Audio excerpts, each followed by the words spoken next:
SP madam विधवा बनकर jail में पहुंची, जहां जेलर ने उन्हें अबला समझकर केबिन में बुलाकर अकेले में की छेड़खानी। लेकिन फिर एसपी मैडम ने जो किया उसे देखकर आपके भी रोंगटे खड़े हो जाएंगे। इस घटना की शुरुआत होती है राजस्थान के बहुत छोटे से गांव से। यहां पर रहने वाली प्रियंका यादव बचपन से पढ़ाई लिखाई में काफ़ी होशियार थी, बहुत अच्छी थी, काफ़ी होनहार थी। उसका सपना था एक बड़ा ऑफिसर बनना। लेकिन जितने बड़े प्रियंका के सपने थे, उस गांव के लोगों की सोच उतनी ही छोटी थी। इस गांव में बाल विवाह की परंपरा थी। वैसे तो लड़कियों को बोझ समझा जाता था, लेकिन अगर किसी के घर में लड़की पैदा हो गई तो यही कोशिश की जाती थी कि 11 से 12 वर्ष की उम्र में उसका विवाह करा दिया जाए, ताकि आगे उसके भविष्य की जिम्मेदारी उसके माँ बाप पर ना रहे। यहाँ तक कि जब गांव में लड़का पैदा होता था तो ढोल नगाड़े बजाए जाते थे, लेकिन इसी गांव में जब लड़की होती थी, किसी के यहाँ पैदा होती थी, तो पूरे गांव में कहीं भी खुशी जाहिर नहीं की जाती थी। यहाँ तक कि लड़की के माँ बाप भी काफ़ी उदास दिखते थे। यही उन लोगों की छोटी सोच का प्रमाण था। जब प्रियंका 11 से 12 साल की हुई थी तो गांव के ही एक लड़के के साथ उसका विवाह सुनिश्चित कर दिया गया था। उसे 18 वर्ष की उम्र होते ही अपने पति के घर जाना था। उसके माता पिता ने प्रियंका को कहा कि तुम्हारे पास 6 से 7 साल का समय है, जो करना है जिंदगी में कर लो, उसके बाद तुम्हें अपने पति के घर जाना है और चूल्हा चौका संभालना है। लेकिन प्रियंका अपने सपनों को इस तरह टूटते नहीं देख सकती थी। उसे एक बड़ा एसपी ऑफिसर बनना था। उसने कई फिल्मों में देखा था कि लड़कियां भी पुलिस ऑफिसर बन सकती हैं और एक ऑफिसर को हर जगह सम्मान मिलता है, पद प्रतिष्ठा मिलती है। वो अपने माता पिता का नाम भी रोशन करना चाहती थी, लेकिन उसके सपनों की उसके माता पिता को बिल्कुल भी परवाह नहीं थी। उनका ऐसा कहना था कि अगर तुम हमारी लाश पर से गुजरना चाहती हो तभी इस तरह का कोई भी सपना देखना, क्योंकि अगर तुमने पंचायत की बात नहीं मानी तो ये लोग हमें गांव से बाहर निकाल देंगे, और तुम चाहती हो कि बुढ़ापे में तुम्हारे माता पिता दर दर की ठोकरें खाएं, तभी तुम इस तरह का कोई सपना देखना। अपने माता पिता की पीड़ा को देखकर प्रियंका ने अपने सपनों को ध्वस्त कर दिया और घर में ही चूल्हा चौके का काम करने लगी। जैसे तैसे जिद करके उसने 12वीं तक की पढ़ाई पूरी कर ली थी, और जब वो 18 वर्ष की हुई तो उसे राजेंद्र के हवाले सौंप दिया गया। राजेंद्र वही लड़का था जिसके साथ 12 वर्ष की उम्र में प्रियंका का बाल विवाह कराया गया था। वो एक प्राइवेट फैक्ट्री में मजदूरी का काम किया करता था। जब उसे 3 से 4 साल का अनुभव हुआ तो उसने सोचा कि मुझे शहर जाकर बड़ी फैक्ट्री में काम करना चाहिए, जिसके बाद वो प्रियंका को भी अपने साथ लेकर बड़े शहर में चला गया, जहां पर प्रियंका को एक बार फिर अपनी आंखों में एसपी ऑफिसर बनने का सपना ख्वाब दिखाई दिया, क्योंकि वहां पर कई लड़कियां इस तरह की तैयारी कर रही थी। तो उसने अपने पति राजेंद्र से ये इच्छा जाहिर की कि मैं भी एक बड़ा ऑफिसर बनना चाहती हूँ, क्या मैं उसकी पढ़ाई की तैयारी कर सकती हूँ। राजेंद्र पूरे समय स्क्रीन फैक्ट्री में बिजी था और प्रियंका अपने घर पर अकेली रहती थी, तो उसने उसे परमिशन दे दी, तुम अपने खाली समय में यूपी पीसीएस की तैयारी कर सकती हो। जिसके बाद प्रियंका ने रात दिन मेहनत किया और उसने यूपी पीसीएस की तैयारी करना शुरू कर दिया। उसे विश्वास था कि वो जरूर एक दिन बड़ी ऑफिसर बन के दिखाएगी, लेकिन वो किसी कोचिंग संस्थान में नहीं जा सकती थी, क्योंकि उसे ये बात बाहर नहीं निकलवानी थी कि वो भी यूपी पीसीएस की तैयारी कर रही है, क्योंकि ये बात अगर गांव तक पहुंच जाती तो वो लोग राजेंद्र को फिर से गांव बुला लेते। लेकिन राजेंद्र आइसक्रीम फैक्ट्री में बड़े पद पर काम करना चाहता था। वो प्रियंका को भी बहुत सपोर्ट करता था, लेकिन प्रियंका अपने सपनों को पूरा करने के लिए कुछ भी कर सकती थी। अब उसे मौका मिल चुका था। उसने इस मौके का भरपूर फायदा उठाया और रात दिन एक करके यूपी पीसीएस की तैयारी करने लगी। जब राजेंद्र ने देखा कि वास्तव में उसकी पत्नी का पढ़ाई में बहुत ज़्यादा लगन है, बहुत ज़्यादा जुझारू है, होनहार है, तो उसने उसके लिए ज़रूरी किताबों का बंदोबस्त किया और उसकी इस लगन को और ज़्यादा मजबूती मिली। जब उसने यूपी पीसीएस की परीक्षा दी तो कुछ ऐसा चमत्कार हुआ कि मात्र 1 साल में बिना किसी कोचिंग संस्थान के सहयोग के प्रियंका ने यूपी पीसीएस की परीक्षा को पास कर लिया और उसकी रैंक ठीक ठाक थी। उसे एसपी ऑफिसर का पद प्रदान किया गया, जो वास्तव में बहुत बड़ी बात थी। एसपी ऑफिसर बनने के बाद उसे गाड़ी दी गई, सरकारी आवास दिया गया और उसके पास बहुत अच्छी पावर थी। उस समय तक के वे लोग किराए के मकान में रहते थे, लेकिन आज प्रियंका की वजह से राजेंद्र के पास भी एक अच्छा सरकारी आवास था, क्योंकि वो उसका पति था। तो उसी के साथ रहा करता था। जब ये बात गांव तक पहुंची कि गांव की एक लड़की एसपी ऑफिसर बन चुकी है तो गांव के सभी मर्दों का सर झुक गया, क्योंकि उस गांव के आदमी किसी भी महिला को आगे बढ़ने नहीं देते थे, किसी को ठीक से पढ़ने नहीं देते थे। वहां पर बाल विवाह की परंपरा थी, लेकिन इस बाल विवाह से लड़कर भी और इससे आगे बढ़कर भी प्रियंका ने जो पद हासिल किया था वास्तव में वो काबिले तारीफ था। लेकिन आगे उनकी जिंदगी में एक ऐसी घटना हुई जिससे प्रियंका की पूरी जिंदगी बदल गई। आखिर ऐसा क्या हुआ प्रियंका के साथ जिसके कारण वो विधवा हो गई और उसे जेल जाना पड़ा? ये तो आप वीडियो को अंत तक जरूर देखिएगा, तभी पता चलेगा। एक दिन राजेंद्र को शहर की उस फैक्ट्री में काम से निकाल दिया जाता है। उसकी जॉब जा चुकी थी, उसके पास कोई काम धंधा नहीं था। उस समय प्रियंका एसपी ऑफिसर के रूप में शहर में अपनी ड्यूटी निभा रही थी। ये दिन के 12 घंटे ड्यूटी करती थी, लेकिन राजेंद्र की जॉब जा चुकी थी, इसीलिए वो घर पर ही पड़ा रहता था। अब समय के साथ साथ लोग उसे ताना मारने लगे थे कि तुम तो बीवी की कमाई पर खाने वाले इंसान हो, आखिर तुम कैसे जी लेते हो। लोगों के ताने सुनकर और बेरोजगारी से परेशान होकर राजेंद्र बहुत ज्यादा शराब पीने लगा था। आए दिन दोनों के बीच में लड़ाई झगड़े होते थे। राजेंद्र का कहना था कि तुम भी जॉब छोड़ दो और मेरे साथ फिर से गांव चलो, मैं उसी पुरानी फैक्ट्री में काम कर लूंगा, मुझे लोगों के ताने तो नहीं सुनने पड़ेंगे। लेकिन प्रियंका का कहना था, मुझे ये मुकाम बड़ी मुश्किल से मिला है, ये जो सम्मान मैं प्राप्त कर रही हूँ, ये हर किसी को नसीब नहीं होता। तुम लोगों की बातों पर मत ध्यान दो और प्रयास करते रहो, तुम्हें भी एक दिन बहुत अच्छी नौकरी मिल जाएगी, तुम्हारे पास अच्छा खासा अनुभव है। लेकिन जो राजेंद्र था वो मानने को तैयार ही नहीं था। वो रोज रोज घर में परेशान होता जा रहा था, उसकी मानसिक स्थिति बिगड़ती जा रही थी। अब कोई एक ऐसा दिन नहीं निकलता था जब उन दोनों के बीच में लड़ाई झगड़ा ना हो। एक दिन राजेंद्र शराब के नशे में बहुत ज्यादा धुत था। उसने प्रियंका से कहा कि अब बहुत हो चुका, हमें अभी इसी वक्त गांव के लिए निकलना है। लेकिन प्रियंका ने मना कर दिया। उसका कहना था, तुम गांव जाना चाहते हो तो जाओ, अकेले चले जाओ गांव, और मुझे तुम्हारी ज़रूरत नहीं है। अब ये जवाब सुनकर राजेंद्र को गुस्सा आ गया और उसने शराब की एक बोतल को प्रियंका के सिर पे दे मारा, जिससे उसके सिर से खून निकलने लगा। उसी शराब की बोतल से जब वो प्रियंका की जान लेना चाहता था तो इतने में ही आत्मरक्षा करते हुए प्रियंका के हाथों से उसका कत्ल हो जाता है और अपनी जान को वो बचा लेती है। उसके बाद उसने ही पुलिस को फ़ोन करके अपने घर बुलाया और कहा कि मेरा पति शराब के नशे में मेरी जान लेना चाहता था और अपनी आत्मरक्षा के लिए इसका खून हो गया। पुलिस को अपने होनहार ऑफिसर पर भरोसा था, लेकिन जब तक कार्रवाई पूरी नहीं हो जाती तब तक के लिए प्रियंका का एसपी पद छीन लिया गया और उसे जेल में भेज दिया गया। उसके लिए एक बहुत अच्छा वकील किया गया जो उसका केस लड़ रहा था, लेकिन अब प्रियंका विधवा हो चुकी थी। ये खबर पूरे गांव में फैल चुकी थी कि एक बड़ी ऑफिसर बनने के बाद उसने राजेंद्र को मार दिया। सबको यही लग रहा था कि प्रियंका गलत है, आखिर वो अपने ऊपर लगे इस दाग को कैसे मिटाएगी। क्या प्रियंका कभी जेल से बाहर आ पाएगी? ये तो अब वीडियो में आगे आपको पता चलेगा। अब प्रियंका कैदी के कपड़ों में जेल जा चुकी थी और उस जेल का जेलर बहुत ज्यादा कड़क था।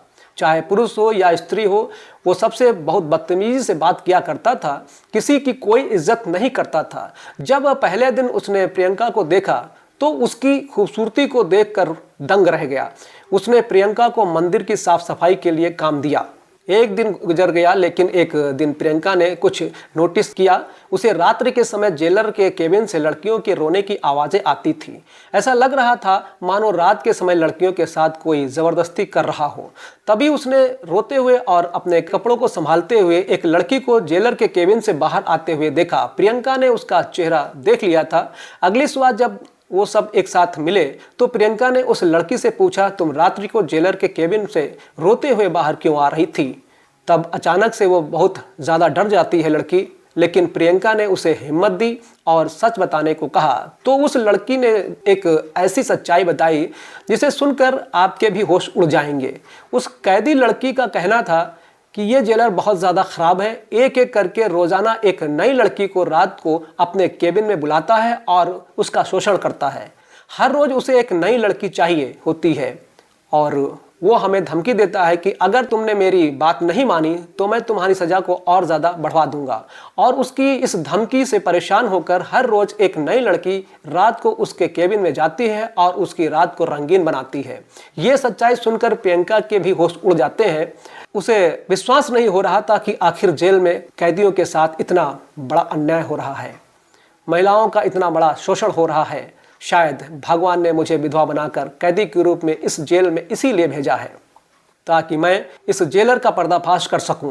क्योंकि प्रियंका एक बहुत बड़ी एसपी ऑफिसर थी, लेकिन अभी उसके हाथ में कोई पावर नहीं थी। लेकिन उसने ठान लिया था कि वो किसी भी सूरत में सभी महिलाओं को न्याय दिलाकर रहेगी। लेकिन उस रात्रि को कुछ ऐसा हुआ जिसकी किसी ने कल्पना भी नहीं की थी। उस जेलर ने सभी औरतों के बीच प्रियंका को रात्रि के समय अपने केबिन में आने की डिमांड की। तब प्रियंका सोचने लगी आखिर ऐसा क्या किया जाए कि आज रात्रि को ही इस जेलर का पर्दाफाश हो सके। लेकिन उसी समय दोपहर में एक अदालत लगी जिसमें प्रियंका के वकील ने यह साबित कर दिया कि प्रियंका ने अपने पति की हत्या केवल आत्मरक्षा के रूप में की थी और आत्मरक्षा के रूप में किया गया कत्ल नहीं माना जाता, उसकी कोई सजा नहीं होती।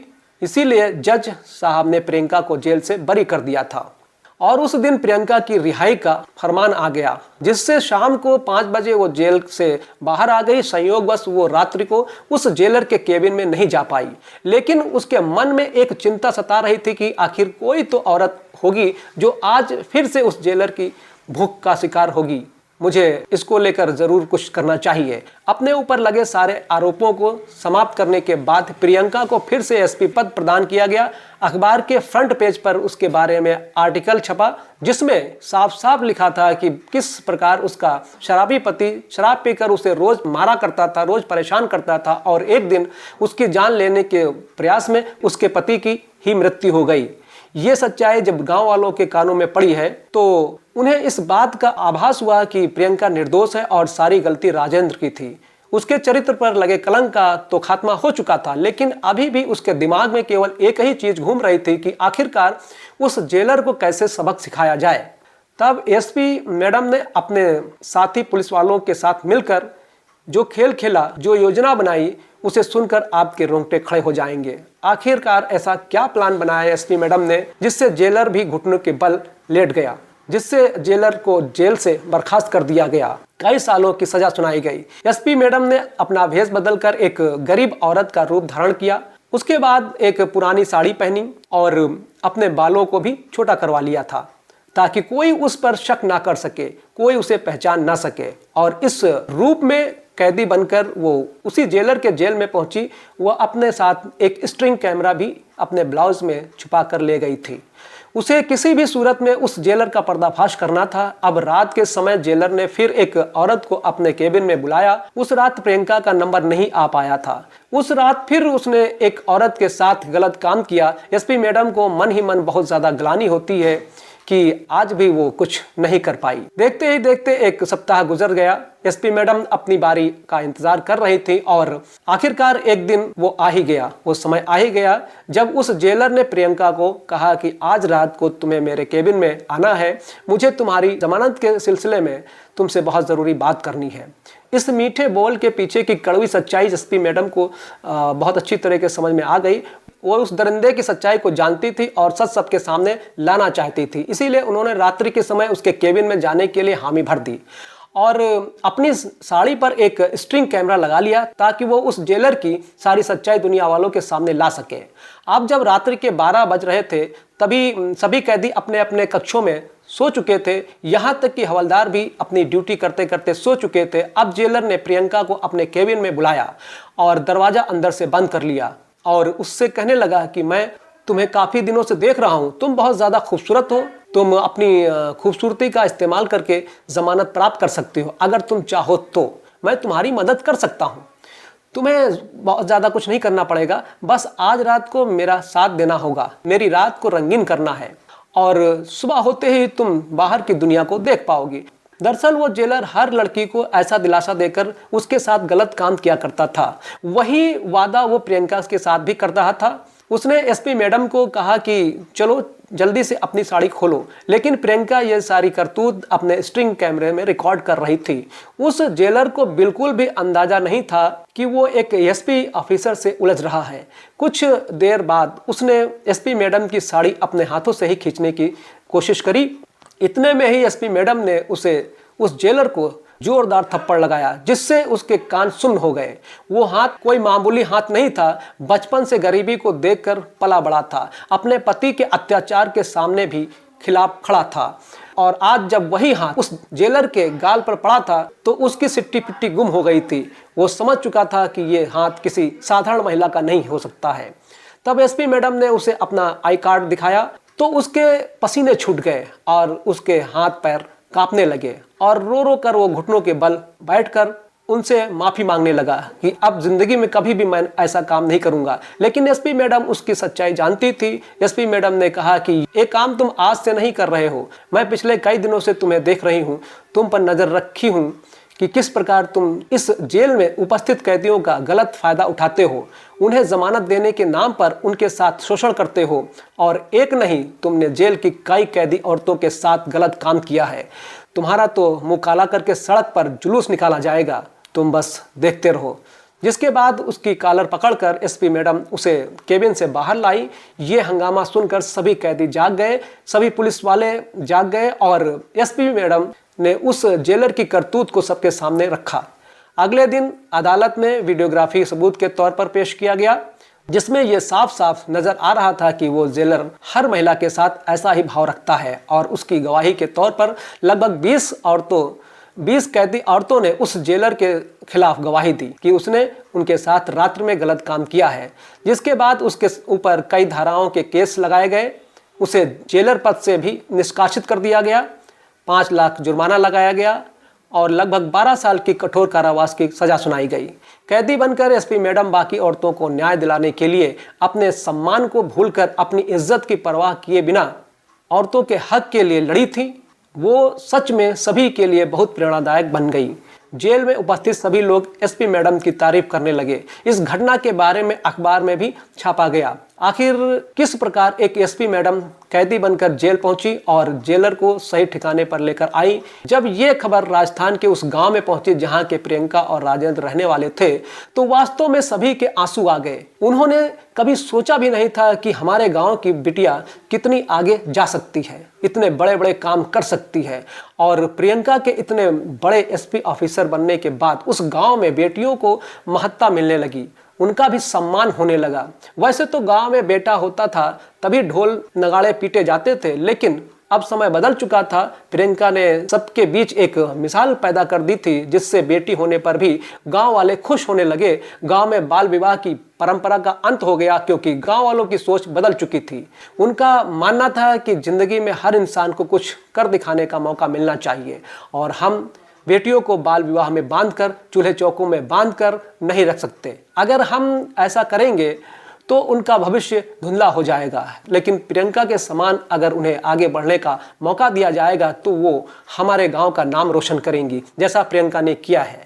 उसे राजेंद्र की मृत्यु का बहुत सदमा था, लेकिन भगवान जो करते हैं अच्छे के लिए करते हैं।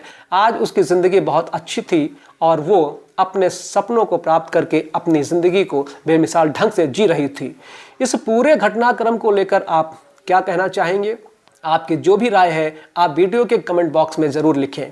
वीडियो पसंद आई हो तो वीडियो को लाइक कर दीजिए, अपने दोस्तों में शेयर कर दीजिए। और हाँ, यदि आप हमारे चैनल पर पहली बार वीडियो देख रहे हैं तो कृपया करके चैनल को सब्सक्राइब कर लीजिए ताकि हमारा हौसला बना रहे। धन्यवाद। जय हिंद।